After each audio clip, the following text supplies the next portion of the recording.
안녕하세요. 올해로 결혼 5년 차를 맞는 3살 아이 키우는 여자입니다. 결혼하고부터 여태까지는 시댁과 관계가 좋았어요. 하지만 얼마 전부터 상황이 조금 달라지게 되었습니다. 어머님께서 살아계실 때 지병으로 고생이 많으셨어요.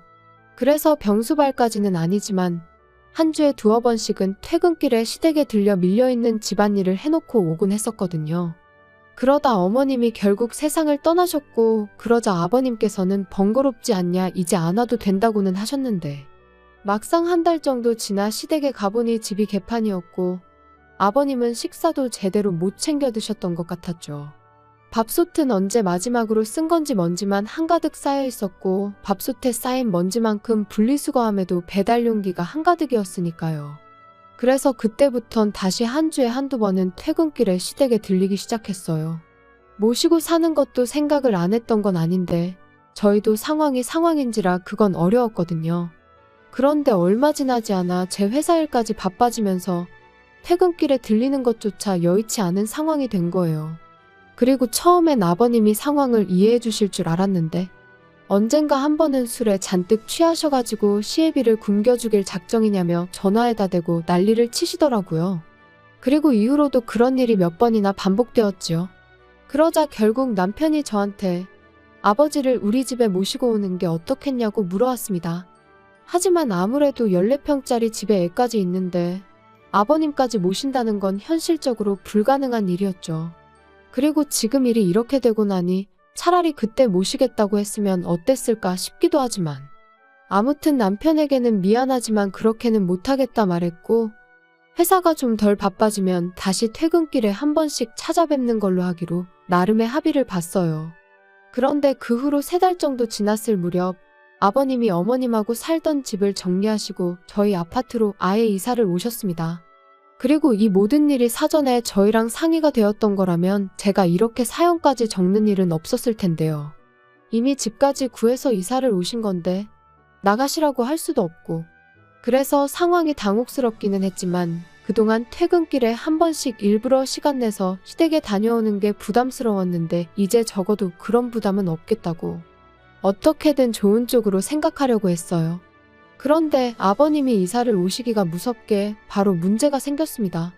퇴근하고 집에 왔더니 아버님이 저희 집에 와 계시더라고요. 집 비밀번호는 남편을 통해 알아내셨다면서요. 남편은 야근이라 12시는 돼야 올 거라고 말씀드렸는데 아버님은 그래도 기왕 아들 집에 왔으니 얼굴은 보고 가시겠다며 어깃장을 놓으셨습니다. 그리고 저는 그런 아버님께 엎어지면 코 닿을 거리에 사는데 왜 그러시냐 한마디 하고 싶었지만 한편으론 얼마나 적적하셨으면 저러실까 싶어 꾹 눌러 참았어요.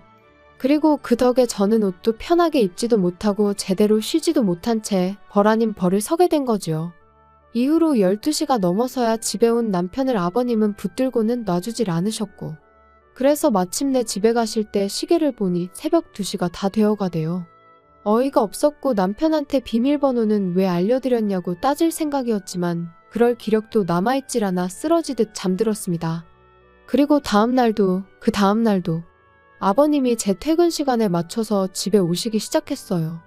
어떨 땐 먼저 들어와 계실 때도 있었고요. 그리고 그런 아버님께 나가달라고 하자니 차마 입이 안 떨어지대요. 남편은 남편대로 그냥 저한테 무조건 미안하다고 사과만 할 뿐, 이 상황을 해결하려는 의지는 없는 눈치였고요. 정말이지 모시지만 않았지 모시고 사는 거나 다름없는 날들이었어요. 정말 피곤한 날도 아버님 때문에 저녁 식사를 준비해야 했고, 식사 후에는 자연스레 거실에서 TV를 차지하고 계시니 집에서 제가 편하게 쉰다는 건 거의 불가능한 일이었지요. 그리고 말이 나왔으니 말이지만 반찬 투정은 또 얼마나 심하셨는지 몰라요. 고기 반찬이 없으면 밥상머리에 풀떼기밖에 없다고 짜증을 내시기 일쑤셨고, 나중에는 아예 내일은 이거 해달라 저거 해달라 메뉴를 정해 통보를 하시대요. 그리고 이런 날들이 3달 넘게 이어지니 정말 정신이 나갈 것 같더라고요. 게다가 처음엔 그래도 주말에는 아버님이 안 오셨는데 언젠가부터는 주말에도 저녁 식사는 같이 하는 게 좋겠다면서 초인종도 안 누르고 그냥 문 따고 들어오셨습니다. 그리고 그럴 때마다 매번 남편은 미안하단 말뿐이었어요. 그래도 아버지인데 어쩔 수 없지 않냐면서요. 다 적고 나니 남편하고 아버님 흉보는 내용밖에 없네요. 사실 남편 말 맞다나 아예 처음부터 시부모님을 모시고 사는 사람들도 있는데 그에 비하면 저희 아버님은 저녁 때만 왔다 가시는 거니 제가 너무한 건가 하는 생각이 들기도 해요.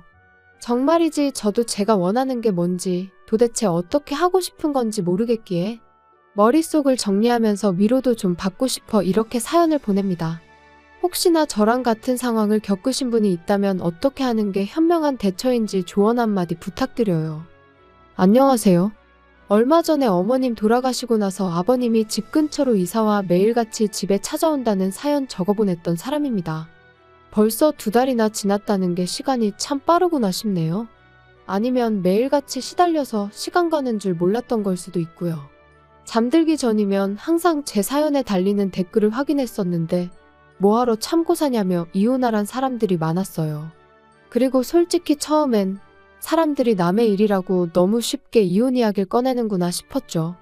이제 와서 말이지만 저한테 이혼이라는 옵션은 아예 없는 거나 마찬가지였어요. 어떻게든 지금 이 상황만 현명하게 넘기면 괜찮을 거라고 생각했으니까요.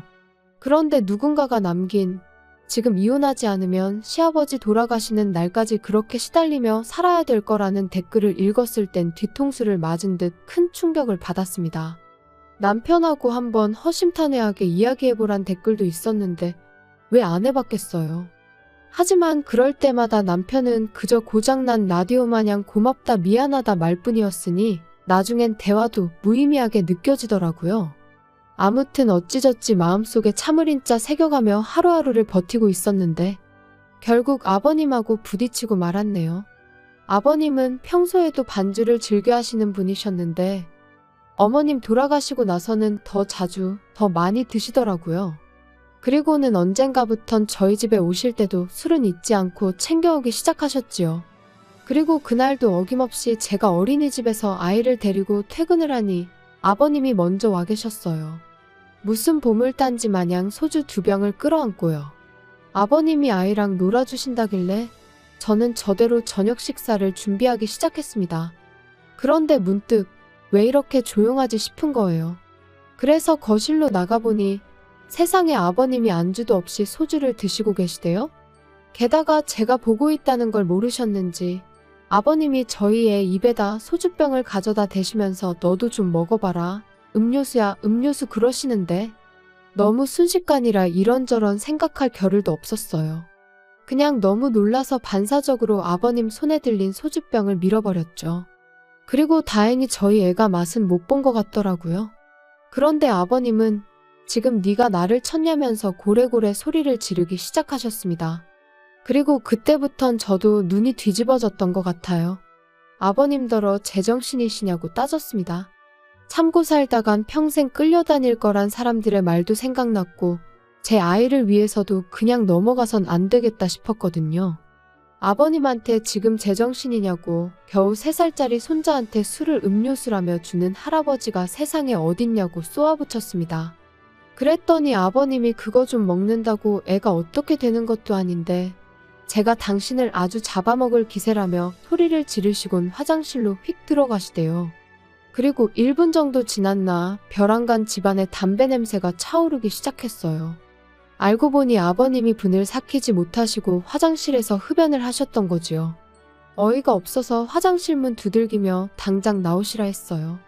무식하게 누가 요즘 실내에서 담배를 피냐고, 그리고 간접 흡연이 애한테 얼마나 안 좋은지 모르시냐고, 대체 아버님 땡 놔두고 저희 집에 오셔선 행패시냐고. 저도 그간의 울분 때문인지 악다구니를 썼네요. 그랬더니 결국 아버님이 술맛 다 떨어졌다. 여기 괜히 왔다 하시면서 당신 집으로 가셨습니다. 현관문을 어찌나 3개 닫으시던지 문 다 부서지는 줄 알았네요. 그리고 그제서야 남편이 기껏 한다는 말이 그래도 며느리가 시아버지한테 태도가 그게 뭐냐입니다. 어이가 없어서 남편한테 한마디 했어요. 그러니까 진작에 당신이 아버님 단속 좀 하지 그랬냐고요. 그랬더니 아버지가 애한테 설마 진짜 술을 먹일 생각이셨겠냐면서 장난으로 그러신 걸 텐데 평소에 제가 워낙 아버님이라면 싫어라 했으니 그런 반응을 보인 거랍니다. 장인어른이었으면 그런 식으로 행동하지 않았을 거라면서요. 애를 생각해서라도 큰 소리는 그만 내야지 싶었지만 어찌나 남편이 뻔뻔하게 나왔는지 몰라요. 잘났다고 하는 말이 얼마나 아버님이 외로우셨으면 이사를 다 오셨겠냐. 새끼 다 챙겨드리라는 것도 아니고 저녁 한 끼 같이 먹자는데 그게 그렇게 거슬리냐면서 막말로 모시고 사는 것도 아닌데 저더러 너무한다나요? 그러면서 반대로 저희 친정아버지였으면 제가 이렇게 나왔겠냐고 아마 벌써 모시고 왔을 거랍니다. 그리고 제가 아니어도 자기가 모시고 살자고 했을 거라는데 어찌나 기가 막히던지. 정말이지 이 인간이 제정신인가 싶었어요. 차라리 평소처럼 말이라도 고맙다 미안하다 했으면 저도 적당히 하고 애 때문에라도 그만했을 텐데. 이제 보니 속으론 저를 잔뜩 원망하고 있었구나 싶었으니까요. 그래서 그렇게 모시고 살고 싶으면 당신이 직접 모시고 살라고 했습니다. 대신 나랑 이혼부터 하고 당신 혼자 모시라고요. 그랬더니 그제서야 언성 높이던 남편이 어버버버 거리면서 말을 잇지 못하대요. 아마 제 입에서 이혼이라는 두 글자가 절대 나오지 않을 거라 믿었던 거겠죠. 그리고 그날 밤 남편이 저에게 미안하다며 또다시 화해의 손길을 내밀었어요. 그리고 전 이번만큼은 평소의 습관처럼 하는 사과가 아닌 남편의 진심이라고 믿었죠. 아버님한테는 자기가 잘 이야기해보겠다고 하길래 이제야 남편이 자기 역할을 해주는 건가 하는 기대도 컸고요. 그리고 실제로 이튿날이 일요일이었는데 정말로 아버님이 오시질 않으셨습니다. 그래서 남편이 말을 제대로 했구나 싶었는데 제 착각이었어요. 기분 좋게 퇴근하고 집에 왔더니 아버님이 아무렇지도 않은 표정으로 집에 먼저 와 계셨거든요. 바로 남편에게 전화를 걸어 아버님이 와 계시는데 이게 무슨 일이냐고 따졌습니다. 말씀 잘 드린 거 아니었냐고요? 그랬더니 남편이 우물쭈물하더니 막상 아버님을 뵈니 차마 매정한 말이 안 나오더라나요. 그러면서 그동안 아버님하고 그래도 잘 지내지 않았냐며 저더러 조금만 더 참아달랍니다. 대신 아버님이 애한테 이상한 짓 같은 건 못하게 자기가 단단히 감시를 하겠다면서요. 통화가 끝나고 얼마 지나지 않아 남편이 집에 왔어요. 그래서 남편더러 아버님 옆에 앉으라 하곤 전 그러면 어쩌겠냐고 당신이 원하는 대로 모시고 살라 했습니다. 대신 나는 그동안 친정에서 지내겠다면서요. 그랬더니 아버님이 대번에 부부가 따로 떨어져 사는 게 말이나 되냐면서 무슨 친정 타령이냐고 싫은 소리를 하시대요. 그래서 저도 남편과 떨어져 지내보면서 이대로 남편 없이 살아도 괜찮은 것 같으면 이혼할 생각이라 했습니다. 남편도 저보다는 아버님이 더 필요한 것 같다면서 말이죠. 그랬더니 그제서야 아버님도 심각함을 느끼셨는지 저한테 사과를 하셨어요. 당신이 제 호의를 너무 당연하게 누린 것 같다면서 미안하다고요. 그 후론 아버님이 연락 없이 저희 집에 찾아오시는 일은 없습니다. 다만 엎어지면 코 닿을 거리에 살고 계셨으니 이젠 저희 부부가 찾아뵙고 있어요. 매일은 아니고 일주일에 한두 번 정도 냉장고에 반찬 꽉꽉 채워드리고 오지요. 밥솥도 어떻게 사용하시는 건지 알려드렸고요. 지금도 아버님 앞에서 이혼 이야기까지 꺼냈던 걸 생각하면 마음이 편치는 않아요. 하지만 이제 서로가 서로를 이해하게 되었으니 앞으로 더는 그런 일은 없겠죠? 앞으로 잘해드릴 거예요.